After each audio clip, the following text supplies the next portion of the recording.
আজরাইল কাহার দরজায় আসার জন্য পারমিশন লাগে না, একমাত্র বিশ্ব নবী মুহাম্মদুর রাসূলুল্লাহ সাল্লাল্লাহু আলাইহি ওয়াসাল্লামের কাছে আসতে পারমিশন লাগে। আল্লাহু আকবার। ফাতেমা বলে, বাবা এই লোকটা এরকম। নবী আমার ডেকে বলে, ফাতেমা সেই হলো আজরাইল। ফাতেমা কান্দে, কই বাবা আজকে 17-18 দিন থেকে আপনি অসুস্থ, এখন কেন আজরাইল আসছে? মনে হয় নিয়ত ভালো না, মনে হয় আপনাকে নিয়ে যেতে আসছে। না না, পারমিশন দিব না, দরজা খুলব না।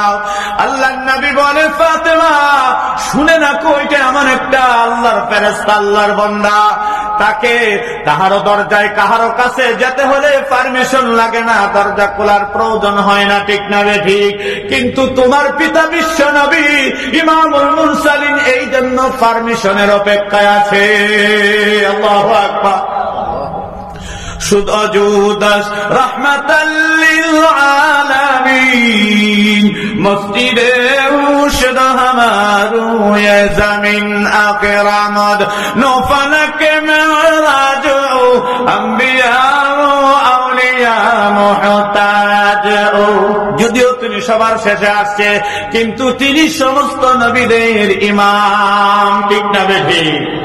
গত মাস রজব মাসের 27 তারিখে বাইতুল মুকাদ্দাসে আল্লাহ পাক সমস্ত নবীদেরকে উপস্থিত করে, হাজির করে, প্রেজেন্ট করে, ইমামতি করাইছে সাইয়্যিদুল আম্বিয়া ইমামুল মুরসালিন মুহাম্মদ আরবি সাল্লাল্লাহু আলাইহি ওয়াসাল্লাম।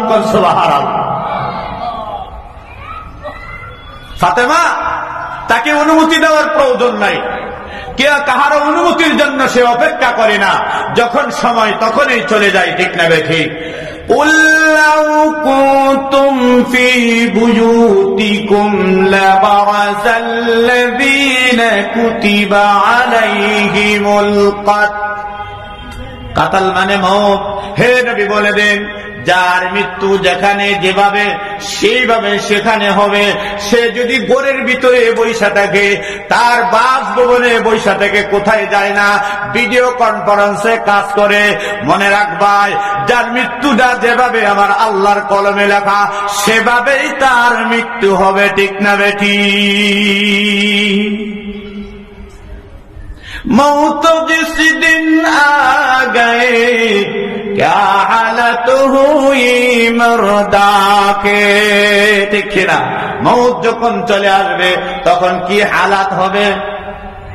তাহলে আমরা সবাই আলমে বরজখ কবরের জগতে যেতে হবে, ঠিক না বেঠিক? কোথায় যেতে হবে? বলবেন যে হুজুর অনেকে তো দেখি আগুন দিয়ে পুড়াইয়া দেয়, মাটি গাড়া করে দেয়, আল্লাহ কি আর পাইব? হ্যাঁ, কি কর? আল্লাহ পাক বলেন, আফালা ইয়ালামু ইযা বু'থিরা মা ফিল কুবুর। আফালা, তুমি কি জানো কবরের মধ্যে যা আছে সব বের করে দেওয়া হবে, সব প্রকাশ করে দেওয়া হবে। আপনি আমার অন্তরের ভিতরে যা গোপন আছে, লুকায়িত আছে, সব বের করে দেওয়া হবে। কে দিবে? ইন্না রাব্বাহুম বিহিম ইয়াউমাইদিন, তো নিশ্চয়ই তোমাদের রবের লাখাবিন, তিনি ওই দিন কিয়ামতের ময়দানে সেই দিনের অবস্থা সম্পর্কে তোমাদের রব ভালো জানে, ঠিক না বেঠি? আপনি আমি মৌলানা সাহেব, পীর সাহেব, আপনি আমি কি বলে আজকে আমার অনেক ক্ষমতা আছে না, আমার কি আমাকে কে আর কবরে ধরবে? কি করেন আপনারা? কবরে ধরবেনি, ধরবেনি।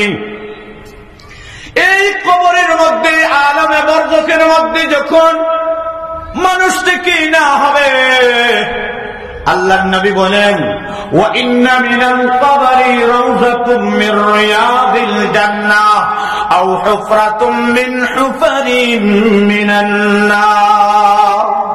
আলা, সতর্ক হও, হে আমার উম্মতেরা শোনো, এই কবরটা কাহার জন্য জান্নাতের একটা টুকরা হবে, আবার এই কবরটা কাহার জন্য জাহান্নামের আগুনের একটা টুকরা হবে, ইন্ধন হবে, ঠিক না ঠিক?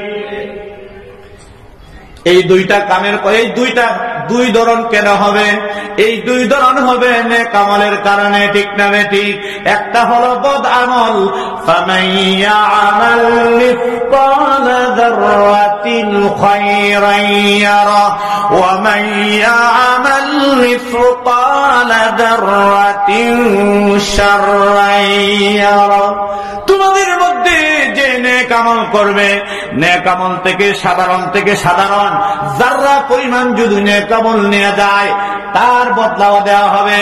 যাররা পরিমাণ যদি পাপ করে, তাহলে বড় বড় জুলুম করলো, অন্যায় করলো, গুম করলো, খুন করলো, দেশের সম্পদ বইটা বইটা নিয়ে গেল, যারা দুর্নীতি করে তাদেরকে তো আল্লাহ ধরবে না, নাকি গো? ধরবে কি ধরবে না? ধরবে কি ধরবে না? তো হুজুর হজ করবে মরার আগে, কি করবে? হজ করবে। যখন হারাম টাকা নিয়ে ও হারামপুর আল্লাহর ঘর যখন তোয়াফ করবে, ফেরেশতারা বলবে লাব্বাইক লাব্বাইক, কবুল নয়, ঠিক না বেঠিক? এই কবরে যেতে হবে দুনিয়ার সমস্ত মানুষের। এবার আসুন কবরের অবস্থাটা কি হবে? আল্লাহ তাআলা বলে দিলেন সমস্ত নবীরা আপন কবরের মধ্যে জিন্দা। সমস্ত নবীগণ আপন কবরের মধ্যে কি জুড়ে বলেন? জিন্দা। আল্লাহ নবী যখন মেরাজে যান, মেরাজে যাওয়ার সময় আল্লাহ তাআলা বলেন সুবহানাল্লাযী আসরা বিআবদিহি লাইলাম মিনাল মাসজিদিল হারামি ইলাল মাসজিদিল আকসা। সেই পবিত্র সত্তা যিনি তিনার বান্দা মুহাম্মদ সাল্লাল্লাহু আলাইহি ওয়াসাল্লামকে মসজিদে হারাম থেকে মসজিদে আকসা পর্যন্ত নিয়ে গেলেন, ঠিক না বেঠিক? এই যাওয়ার পথে তাফসীর ইবনে কাসিরের মধ্যে লেখে আল্লাহর নবী যাওয়ার পথে দেখলেন মুসা